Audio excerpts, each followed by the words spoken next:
Hello and welcome to the Everything is Black and White podcast on YouTube. If you're new to the channel, make sure you hit that subscribe button. Loads of great content coming throughout the summer and into the new season. Andrew Musgrove here.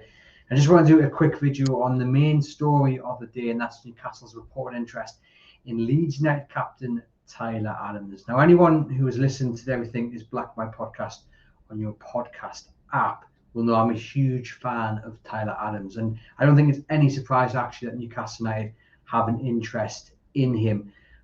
The reaction to the story that has broken this morning, initially reported via the Telegraph, has been one of a mixed reaction.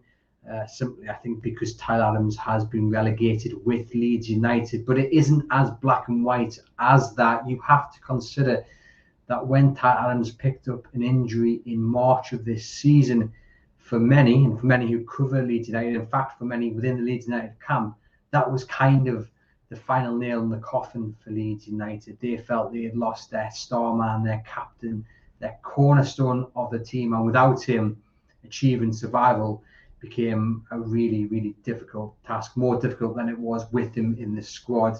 He is a very talented player. He's 24 years of age, and I think the reason there's been some bad reaction to Newcastle's interest is because he doesn't grab the headlines. He's not a man who scores goals. He's not a man who picks up that wonderful 30-yard pass. He's a man that really goes under the radar. He does the dirty work, which allows those flair players to flourish. And that's really a kind of player that Newcastle have been missing this season. I don't think it's any secret that Newcastle are targeting a midfielder, especially a defensive midfielder, someone who can offer a bit more protection to the defence and then allow the likes of Bruno Guimaraes to play a more advanced role. Now, they need more competition in midfield. They do need a defensive midfielder. They just need numbers in there, first and foremost. You saw towards the end of the season just how decimated that midfield became due to injuries. Bruno playing through the pain barrier to make sure Newcastle could finish in the Champions League. They're going to need more numbers in the centre of the park because they're facing competition on all four fronts: the Premier League, the two domestic cups, and then of course the Champions League. And a lot of people have said, hey, we need Champions League experience in this squad. That's the only way you're going to balance the challenges of next season. Well, Tyler Adams has actually played in the Champions League for his former club, RB Leipzig.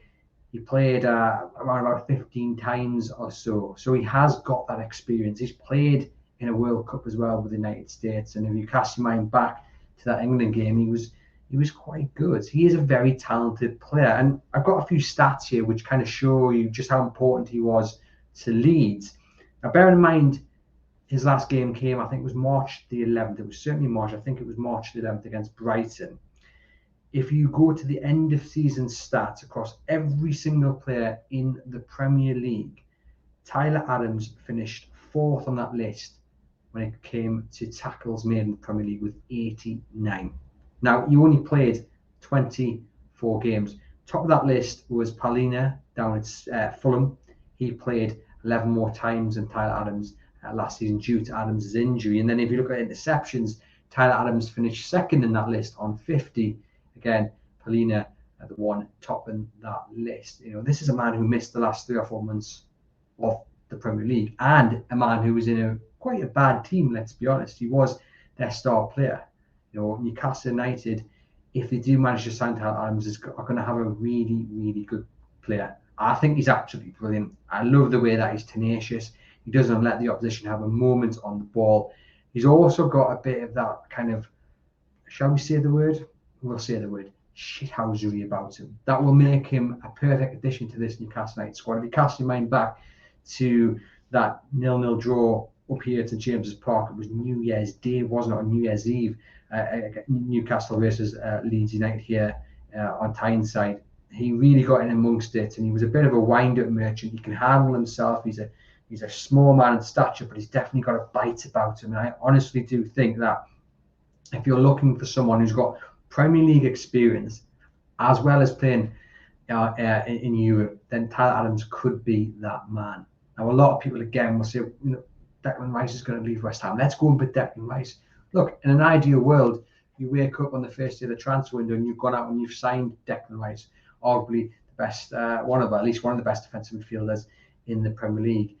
However, it's not an ideal world, and we know Newcastle United are going to have to shop clever. They're going to have to be really careful with the budget, because you're not going to be able to go out and sign 3 or 4 players who are costing 70 million, 80 million, 100 million pound each. It's just not going to be doable. It's not feasible within the constraints of financial fair play and what Eddie Howe and the rest of the transfer team have to spend. So they're going to have to look at options which necessarily don't jump off the page at you, that are in a way untapped markets. And we wrote about this last week, and we've spoken about it on the audio podcast, and it does provoke a lot of debate and a lot of reaction. And people say, well, do we want players from relegated sides? And again, you may have already heard me make this point, or my colleague Aaron make this point. Getting relegated does not make you a bad player. Look at Nick Pope. For me, the best goalkeeper in the Premier League last season. Certainly, arguably, the reason Newcastle qualified for the Champions League was some of the saves he made. Absolutely brilliant. 10 million from Burnley, who had been relegated that season. If I'm not mistaken, Callum Wilson was signed from Bournemouth, and Bournemouth had just gone down. Callum Wilson's storming season last season.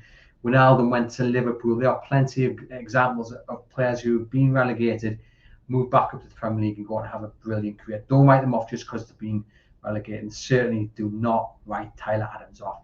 He's got legs about him, he's got stamina, he's got a great engine, short, snappy passing, gets a tackle, and he loves a tackle, gets his foot in, gets him where it hurts, and that's what Newcastle United needs. Someone who can just break up the opposition, break up the play, get their foot in on the opposition, and that just allows Newcastle then to turn around, quick transition, and get down that field.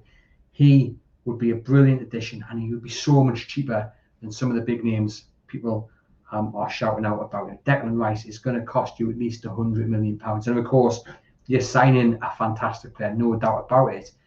Tyler Adams is likely to cost you £30 million. That's the rumoured price Leeds United are asking for. That's £70 million difference. Now, is Declan Rice the better player?